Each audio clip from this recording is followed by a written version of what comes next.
And Krishna gives you an insight into his own values of life. When you say Krishna, you're not talking about a person, you're talking about an entity, or you're talking about a dimension beyond all entities. So in a way, he is giving you an insight into the mind of the creation. So, after Yudhishthira was coronated, Krishna went back to Dwaraka. Dwaraka was very prosperous and he saw too much affluence and he tried to tell them, if you want to postpone the disaster of the Yadavas. He did not say avoid, he said if you want to postpone, it is best that we put a cap on this affluence. But Yadavas are on a splurge. Now they have learnt how to become wealthy. They're getting wealthier and wealthier, drunker and drunker, loser and loser in their life. More intoxicated, inebriated all the time, so naturally their society became a loose process. And Krishna was napping in the afternoon and he had a dream. In his dream, he saw men and women coming in endless processions, talking of Dharma, waiting to know what it was, himself unable to give a satisfying answer. Processions of people coming and coming towards him and going on asking questions about what is Dharma, what is this Dharma, that Dharma. And then he found his own answers are not truly fulfilling, something is lacking in this. He looked back, the Dharma that he tried to implement and the effect of it, the pain and suffering the Pandavas went through, Panchali's struggles, the Kurukshetra war, the brutality, the things that he had to do to win the war, the things that he had to do to secure the kingdom for Yudhishthira, he looked back on all the various results that his own effort to implement Dharma brought about, and he shivered a bit when he looked back at his own life. Though everything was done with the best of intention, with the greatest power, assistance, still all that happened to so many people, because Krishna did not just go through situations. Whether it is Kauravas or Pandavas or just anybody, anything that happened to anybody, he made sure a bit of it happened to him, because he did not want to miss any experience. This is something, this is very important, what we're going to go through. This is something that every human being should know. When you cause a situation, whatever kind, it may be of just 2 people, it may be of 5 people, it may be 500 people, 5 million people, whatever kind of situation you are capable of causing. When you cause a situation, it is very important that you let yourself experience what is happening to everybody who is part of this situation. This is something that I am constantly trying to inculcate into our teachers. They've done well, but still not as good as I want them to do. They've done well on the outside, they've done wonderfully well. You can see they've done well, isn't it? The volunteers and the teachers, but still not everybody, they think doing the work becomes more important than allowing the situation to be a part of yourself. Going through everything that everybody is going through right now is important, otherwise whatever your dharma may be, it will become a barren dharma, it will not be a live dharma. You are constantly allowing this to happen to you. So the pain of Panchali, the defeat of the Kauravas, the pain of death, the widows, the orphans, all these pains, in small proportions Krishna stored it in his heart, and now in this dream, he allowed it to all find expression and his body shuddered because of the intensity of the experience. And he mildly opened his eyes and he saw Satyabhama's face, a calm face, fast asleep. And he again closed his eyes. And he heard himself asking these men and women, "Do you know Dharma?" Because this whole experience of his life, he went through it within himself, he had accumulated it, now he found time. This nap is a metaphoric nap. Only people who have time on their hands can nap, you know. We are not those fortunate ones. Nap, if we sleep in the night, it's a great thing. Nap is out of question.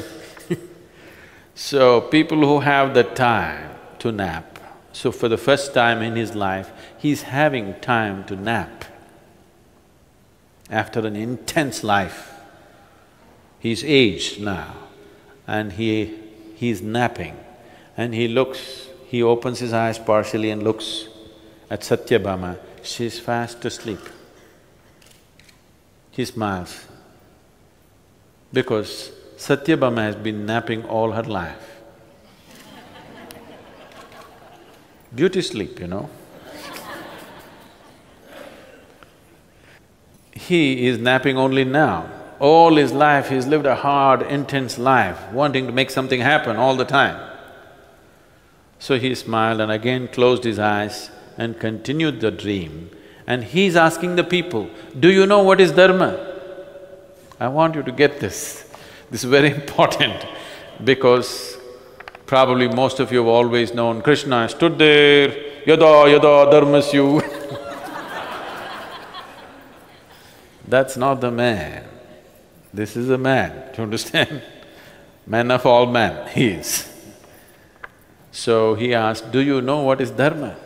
"Yes," said one, "I know it." He's a profit-mad skinflint and he said, "My dharma is, wherever I go, I must make profit. My dharma is that I must take the maximum I can take from every given situation. That's my dharma." Then Krishna said, "Your dharma is the child of greed. I know you not." And Krishna said, "But I will let you pass." The second man came. Krishna asked, "Do you know what is Dharma?" The second man said, "I am pious. I have shrunk from the ways of sin, never murdered, never stolen, never whored. My way is the only righteous way." Krishna said, "Your dharma is the child of fear. I know you not, but I shall let you pass."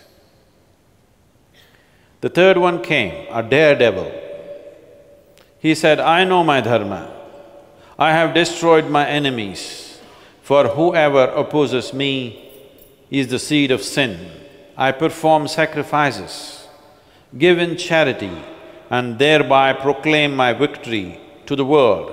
I feed the brahmanas, and my praises are sung by them. Your dharma is the child of vanity. I know you not," said Krishna, "but I shall let you pass."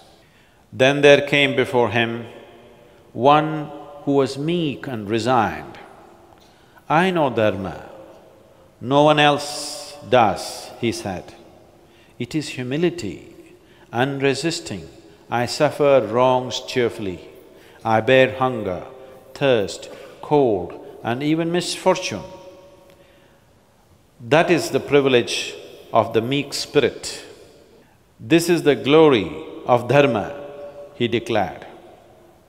Krishna said, your dharma is the child of a slave mind. Your dharma is the child of a slave mind, which does not know the divinity within him. I know you not, but I shall let you pass. Then came another, sly as a fox, and said, I know my dharma. I stand away from risky action, under dens of lions, walk the path of safety, which comes of peace and fearing the wrath of gods. Krishna said, your dharma is the child of cowardice. I know you not, but I shall let you pass.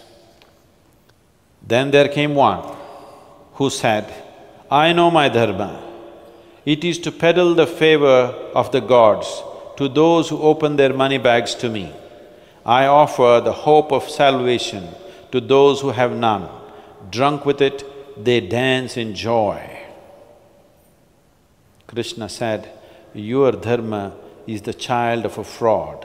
I know you not, but I shall let you pass. Still another came, who said, with an air of superiority, I know my dharma. It is to escape the snares of life, to repress the longings of the flesh. I scorn human weakness in myself and in others, and revel in stern detachment. I avoid contacts with men and live apart and superior to them.